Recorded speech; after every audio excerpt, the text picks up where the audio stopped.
Salut à toutes et à tous et bienvenue sur la chaîne de Le Strict Maximum. Merci d'avance à tous ceux qui regardent cette vidéo. N'hésitez pas à vous abonner et à mettre un like si elle vous plaît.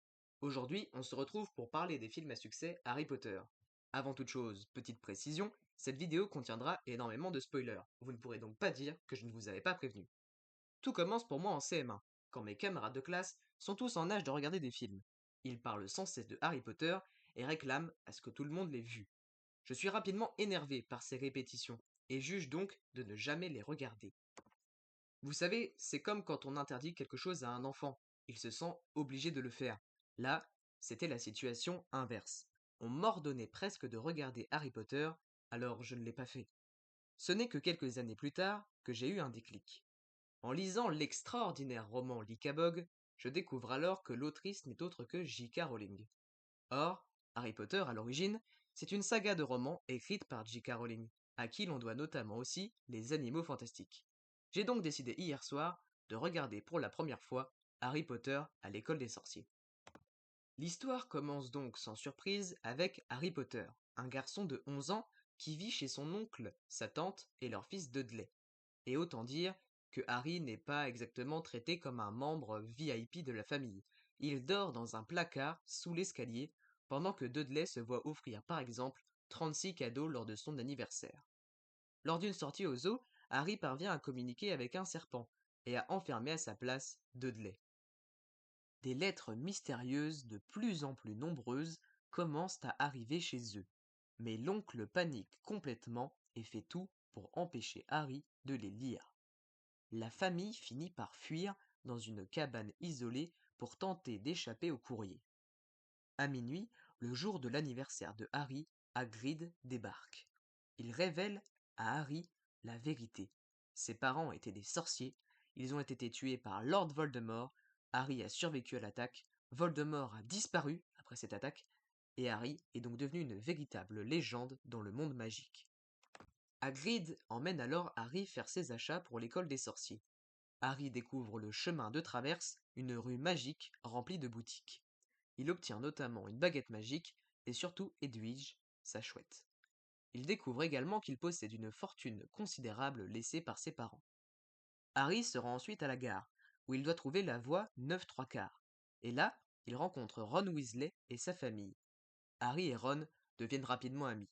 Dans le train, il rencontre également Hermione Granger, qui est déjà extrêmement sérieuse concernant ses études.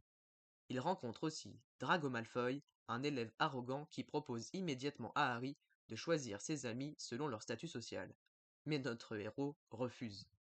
Les élèves arrivent alors au château de Poudlard. Ils découvrent le fameux choix-peau magique qui répartit les élèves entre 4 maisons: Gryffondor, Serpentard, Serdaigle et Poufsouffle.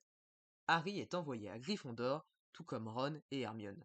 Drago, quant à lui, rejoint Serpentard. Harry commence alors sa nouvelle vie scolaire. Il découvre les cours de magie, potions, défense contre les forces du mal, et bien sûr, le Quidditch. Harry rencontre rapidement Severus Rogue, professeur de potions. Rogue semble immédiatement avoir Harry dans le collimateur.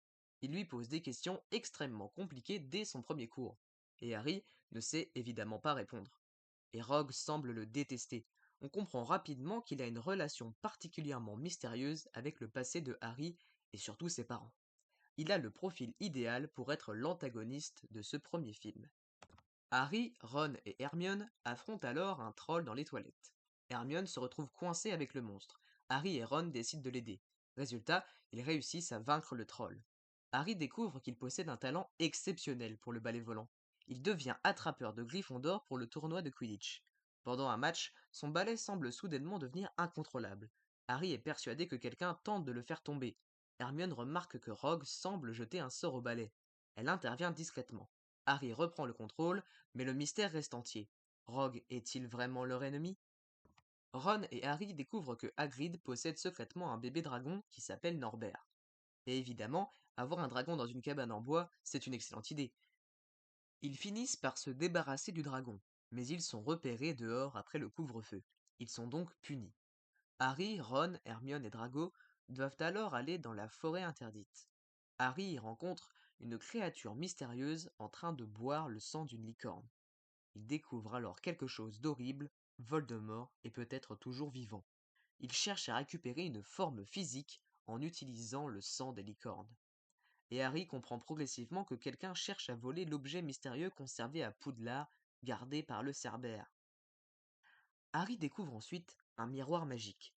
Ce miroir montre le désir le plus profond de celui qui le regarde. Harry y voit ses parents. Il comprend alors à quel point il lui manque. D'ailleurs, le père de Harry, c'est Amixem dans 20 ans, non? Dumbledore lui explique qu'il faut faire attention à ce genre de magie. Ron, quant à lui, découvre qu'il est excellent aux échecs. Harry, Ron et Hermione comprennent finalement ce que le voleur cherche.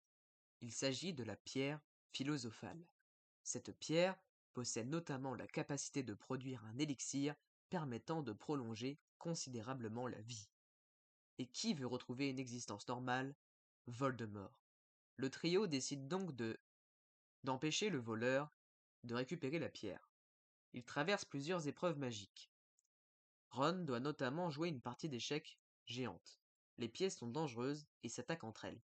Ron comprend qu'il doit se sacrifier pour permettre à Harry de gagner et Hermione reste auprès du requin. Harry arrive finalement seul dans la dernière salle. Il découvre que le véritable responsable n'est pas Rogue, c'est le professeur Quirrell. Il travaillait pour Voldemort. Et là, révélation, Voldemort est encore vivant, mais il est extrêmement faible. Il est même lié au corps de Quirrell. Son objectif est simple, récupérer la pierre philosophale, retrouver son corps et devenir puissant. Harry réussit cependant à empêcher Voldemort d'obtenir la pierre. Il tente de la protéger. Une confrontation magique a lieu. Harry parvient finalement à vaincre Quirrell et Voldemort. Il s'évanouit. Lorsqu'il se réveille, il se retrouve à l'infirmerie. Dumbledore lui explique ce qui s'est passé. Harry retourne finalement à la cérémonie de fin d'année. Gryffondor est initialement derrière Serpentard. Mais Dumbledore attribue des points supplémentaires à Harry, Ron et Hermione pour leur courage. Et Gryffondor remporte la coupe des 4 maisons. Harry quitte Poudlard pour les vacances, mais il sait qu'il retournera bientôt à Poudlard.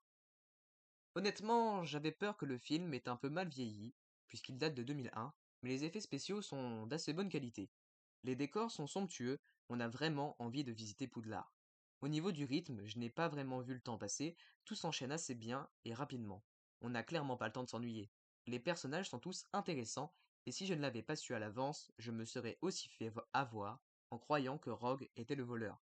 Je vais donc continuer sur ma lancée et regarder les autres films de la saga. N'hésitez pas à donner votre avis dans les commentaires, et on se retrouve au plus vite pour une prochaine vidéo.